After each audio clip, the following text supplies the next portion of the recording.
আজ থেকে 10 বছর আগে যখন মুর্শিদাবাদের সারগাছি আশ্রম দর্শন করার সুযোগ এসেছিল,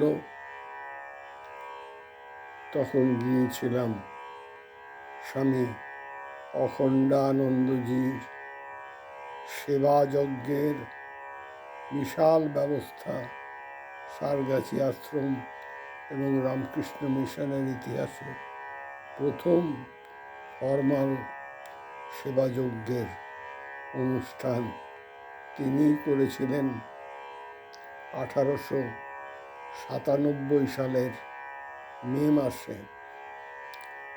স্বামী অখণ্ডানন্দজি একটা বাণী সে সময় সারগাছি আশ্রমে দেখেছিলাম, সেটা আমার বুকের ভেতর গেঁথে আছে। তাতে লেখা ছিল, যে যা চায় সে তা পায়, যে কিছুই চায় না সে সব পায়। এটা আমার কাছে ভয়ানক আনন্দদায়ক একটি মন্ত্র হয়ে আছে। যাই হোক, আজকে স্বামী অখণ্ডানন্দজির জন্ম জয়ন্তী, সেজন্য মনে হলো তাকে স্মরণ করার, প্রণাম করার বিশেষভাবে একটু চেষ্টা নিলে ভালো হয়। সেই জন্য আমার সামনে শ্রীরামকৃষ্ণ ভক্তমালিকা, আমার পরম পূজনীয় গুরুদেব স্বামী গম্ভীরানন্দজির রচনা সঙ্গে রয়েছে। সেটা থেকে অনেক বড় প্রবন্ধ পড়া যাবে না, অল্প একটু অংশ তার জীবনের কিছু ছবি ছোট ছোট স্মরণ করার চেষ্টা করি। পাঠ শুরু করছি। স্বামী অখণ্ডানন্দ। স্বামী অখণ্ডানন্দের পূর্ব নাম ছিল গঙ্গাধর গঙ্গোপাধ্যায়। তাহার পিতা শ্রীমন্ত গঙ্গোপাধ্যায় টোলে অধ্যয়ন করিয়া তর্করত্ন উপাধি লাভ করেন এবং কুলাচার্যের কাজ করিতেন বলিয়া ঘটক ঠাকুর নামে পরিচিত হন। এই পরিবারের আদি বাসস্থান ছিল যশোহরের নড়াইল মহকুমার ব্রাহ্মণডাঙ্গা গ্রামে, কিন্তু গঙ্গাধরের জন্মের প্রায় 100 বৎসর পূর্বে ইহারা কলকাতা প্রবাসী হন। তর্করত্ন মহাশয় বিশেষ শুদ্ধাচারী ও নিষ্ঠাবান ব্রাহ্মণ ছিলেন। গঙ্গাধরের জন্মকালে তিনি আহেরিটোলা পল্লীতে মানিক বসুর ঘাট স্ট্রিটে এক ভাড়াটিয়া বাড়িতে বাস করিতেন। এখানে 1271 খ্রিস্টাব্দের 15 আশ্বিন, 1864 খ্রিস্টাব্দের 30 সেপ্টেম্বর অমাবস্যা তিথিতে মহালয়ায় শুক্রবার ভাবী সন্ন্যাসী অখণ্ডানন্দ জন্মগ্রহণ করেন। নিষ্ঠাবান পরিবারে জাত বালক গঙ্গাধর বুদ্ধি বিকাশের সঙ্গে সঙ্গে কৃচ্ছ সাধনাদিতে রত হইলেন এবং উপনয়নের পরে সপাক ভোজন, গীতা উপনিষদ পাঠ, পূজা ও ধ্যানাদিতে মনোনিবেশ করিলেন। আজকেও মহালয়া 2024 সালের মহালয়া স্বামী অখণ্ডানন্দজির জন্ম সঙ্গত কারণেই আজকে, সেই জন্য সুযোগ হলো যে একটু তার জীবনী যদি অল্প পাঠ করা যায়। ওই যতটুকু প্রথমটা পড়লাম, তারপরে অনেকটা এগিয়ে চলে এলাম, কারণ তার জীবন অসাধারণ জীবন। এবার পাঠ করি। এ যাবৎ তিব্বত ও হিমালয়ের আকর্ষণে তিনি ইতস্তত ছুটিতে ছিলেন। ইহার পরবর্তী পর্বে আমরা তাহাকে স্বামী বিবেকানন্দের অনুসরণে উত্তর ও পশ্চিম ভারতে ঘুরিতে দেখিতে পাই। কাশ্মীরে ব্রিটিশ সরকারের হস্তে লাঞ্ছনার পরে স্বামীজি তাহাকে গাজীপুর যাইবার জন্য আমন্ত্রণ জানাইলেন।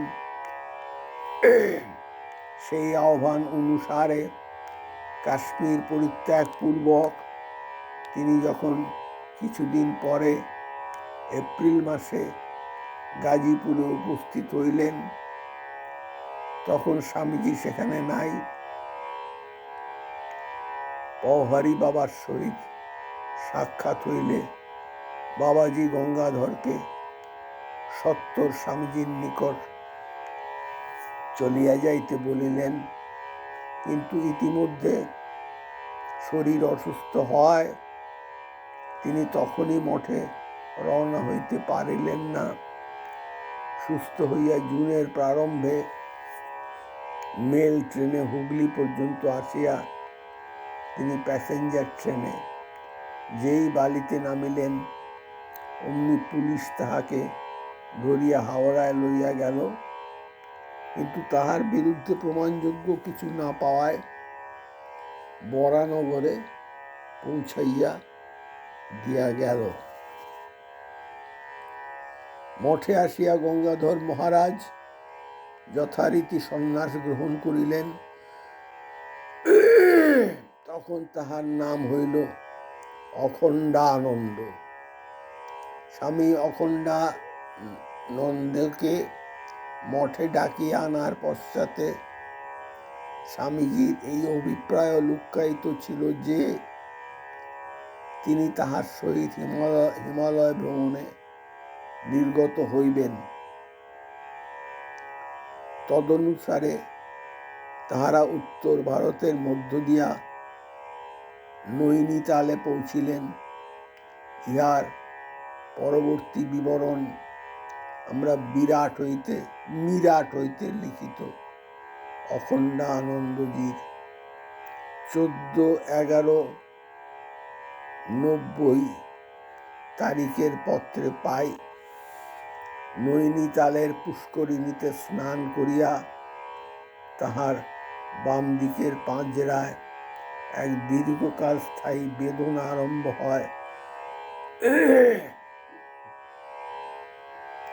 এই অবস্থায় তিনি স্বামীজির সহিত আলমোড়ায় উপস্থিত হইয়া শারদানন্দজির ওই বৈকুণ্ঠনাথ সান্যাল মহাশয়ের সহিত মিলিত হন। স্বামীজির ইচ্ছা ছিল যে তিনি ভাগীরথী তীরে বাস করিবেন, সুতরাং তথা হইতে চারিজনে একসঙ্গে কর্ণপ্রয়াগে আসেন। এখানে স্বামী অখণ্ডানন্দের জ্বর হওয়ায় 3 দিন অপেক্ষা করিতে হয়। পরে শ্রীনগর অভিমুখে চলিয়া সলরকার চটিতে আসিয়া স্বামীজি ও অখণ্ডানন্দজি জ্বরগ্রস্ত হন। 3 দিন পরে তথা হইতে 5-6 মাইল নিচের দিকে চলিয়া তাহারা এক ধর্মশালায় উপনীত হইলেন। জ্বর তখন এত বৃদ্ধি পাইয়াছে যে তাহাদিগকে প্রতিদিন ডান্ডি করিয়া শ্রীনগর যাইতে হইল। এখানে তাহারা পক্ষাধিক কাল ছিলেন। ইতিমধ্যে স্বামী অখণ্ডানন্দের পুনরায় জ্বর হয়। সিভিল সার্জনকে দেখানো হইল। তিনি বলিলেন যে ব্রঙ্কাইটিস হইয়াছে, সমভূমিতে নামিয়ে যাওয়া আবশ্যক। তদনুসারে তাহারা দেরাদুনে চলিলেন। পথে রাজপুরে তুরীয়ানন্দ স্বামীর সহিত তাদের সাক্ষাৎ হইল। ইহার পরে স্বামীজি স্বামী শারদানন্দ ও স্বামী তুরীয়ানন্দ ঋষিকেশে চলিয়া গেলেন। অখণ্ডানন্দ মহারাজের সহিত রইলেন শুধু সান্যাল মহাশয়। আমি আরো এগিয়ে যাচ্ছি, পাঠে পাতা উল্টে চলেছি, একটু সময় লাগবে।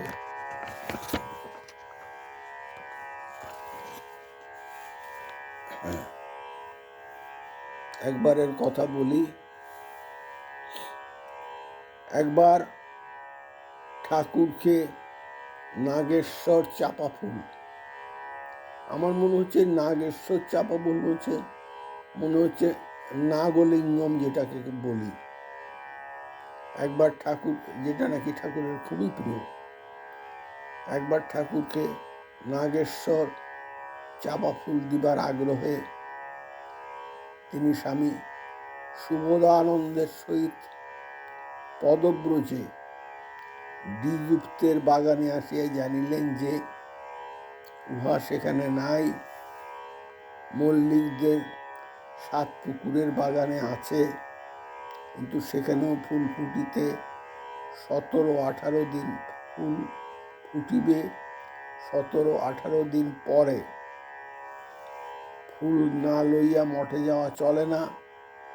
সুতরাং আপাতত তিনি একাই পল্লী জীবনের অভিজ্ঞতা লাভের জন্য বারাসত অঞ্চলে অবকাশকাল অতিবাহিত করিয়া যথাসময়ে পুষ্পহস্তে মঠে আসিলেন।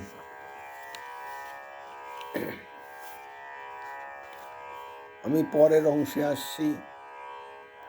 অতঃপর কাটোয়া হইয়া পদব্রজে মুর্শিদাবাদ গমনকালে তিনি পথে দুর্ভিক্ষের প্রত্যক্ষ পরিচয় পাইলেন। ক্রমে কালীগঞ্জ ও পলাশী হইয়া দাঁতপুর আসিয়া যাহা দেখিলেন তাহা স্বয়ং এইরূপে বর্ণনা করিয়াছেন। খুব সকালে গঙ্গায় হাত মুখ ধুইয়া বাজারের দিকে আসিতে পথে দেখিলাম অতিশয় ছিন্ন মলিন বস্ত্র পরিহিতা প্রায় 14 বছরের একটি মুসলমান মেয়ে হাপুস নয়নে ডাক ছাড়িয়া কাঁদিতেছে। তাহার কাঁকালে একটি মাটির কলসি, তলাটি খসিয়া পড়িয়াছে। আমাকে দেখিয়া সে বলিল, বাড়িতে জল তুলিবার দ্বিতীয় পাত্র নাই, মা আমাকে মারবে, সেই ভয়েই কাঁদছি। আমি তাহাকে লইয়া গিয়া 2 পয়সার একটি মাটির কলসি কিনিয়া দিলাম এবং 2 পয়সার চিড়ে মুরকিও দেওয়া হইল। সঙ্গে আমার মাত্র একটি সিকি অবশিষ্ট ছিল।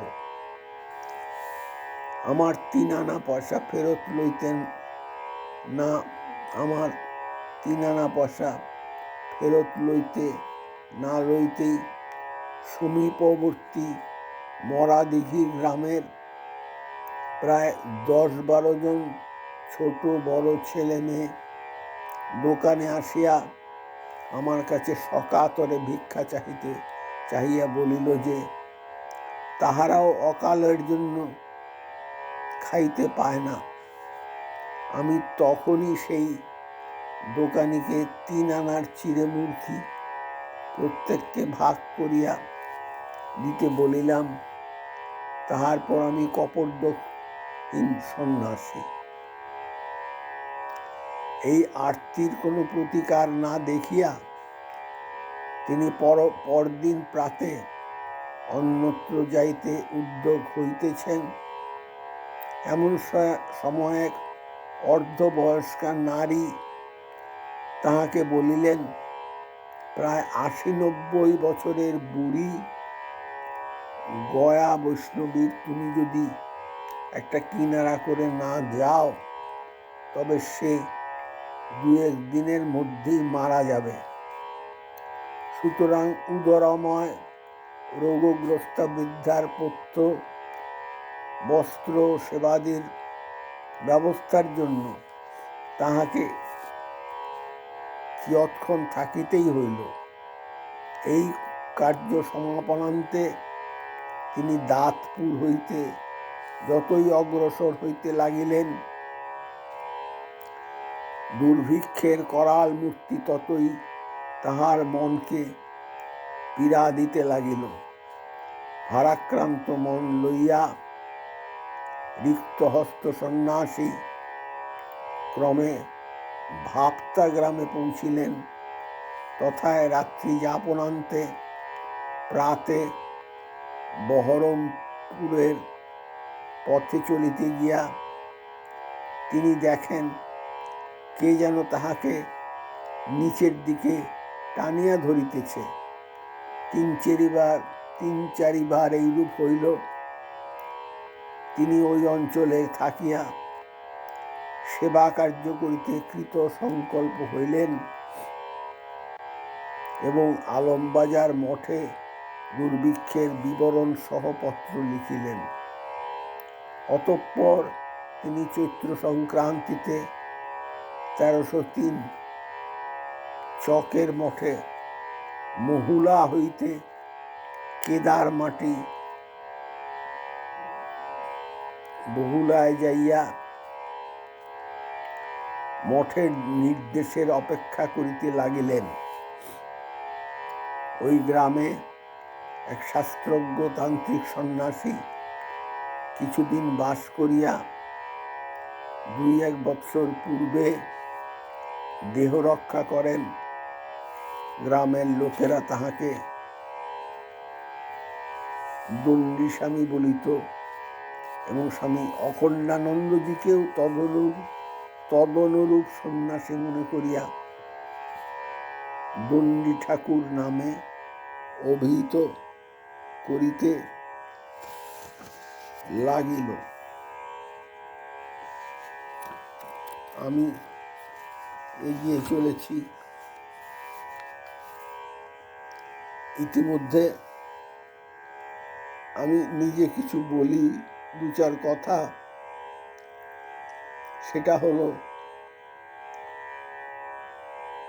রামকৃষ্ণ সংঘের প্রথম প্রেসিডেন্ট স্বামী বিবেকানন্দ করে দিয়ে গিয়েছিলেন স্বামী ব্রহ্মানন্দজি মহারাজ। তারপর স্বামী শিবানন্দজি মহারাজ,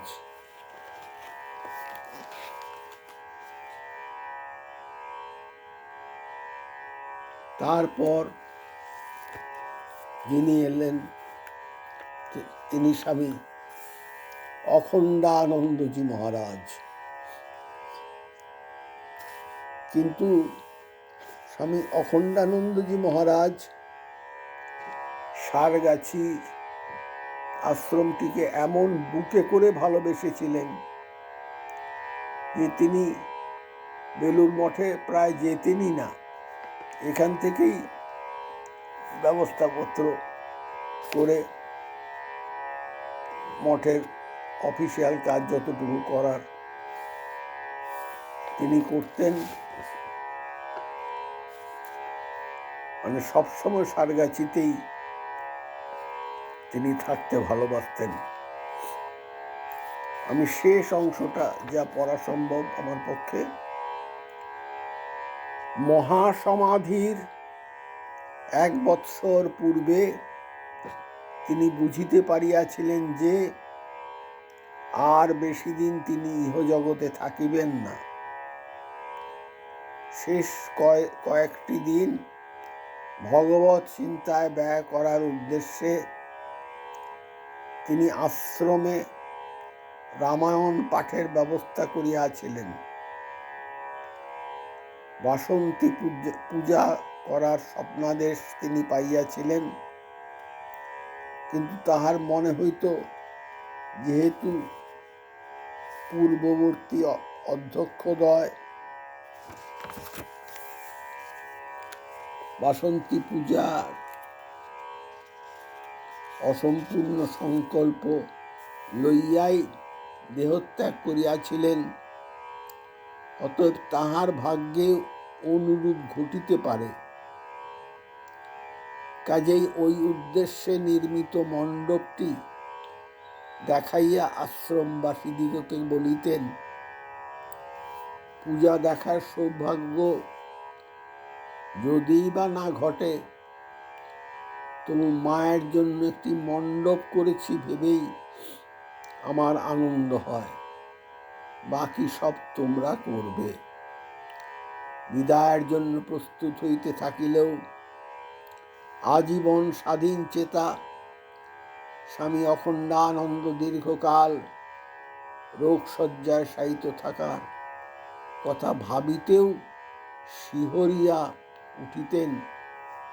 তিনি অপরের সেবা করিবেন, সেবা লইবার অধিকার বা অভিপ্রায় তাহার নাই, অথচ বার্ধক্যজনিত অক্ষমতা ও যুবক ভক্তদের আগ্রহ নিবন্ধন তাহাকে শেষ বয়সে বাধ্য হইয়া কিঞ্চিত সেবা গ্রহণ করিতেই হইত। আদর্শ বাস্তবের এই সংঘর্ষে তিনি ব্যথিত হৃদয়ে অনেক সময় বলিতেন, এসব বন্ধন থেকে মুক্ত হয়ে আমি নিঃসঙ্গ পরিব্রাজক রূপে বিজন দেশে ঘুরে বেড়াবো। সারগাছিকে তিনি প্রাণ দিয়া ভালোবাসিতেন, অথচ ইহাও তাহার প্রাণের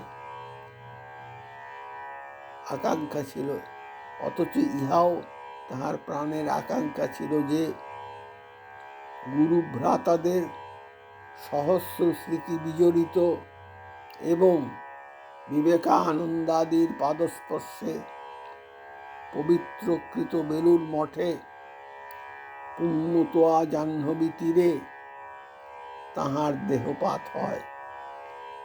মহাসমাধির পূর্বরাত্রে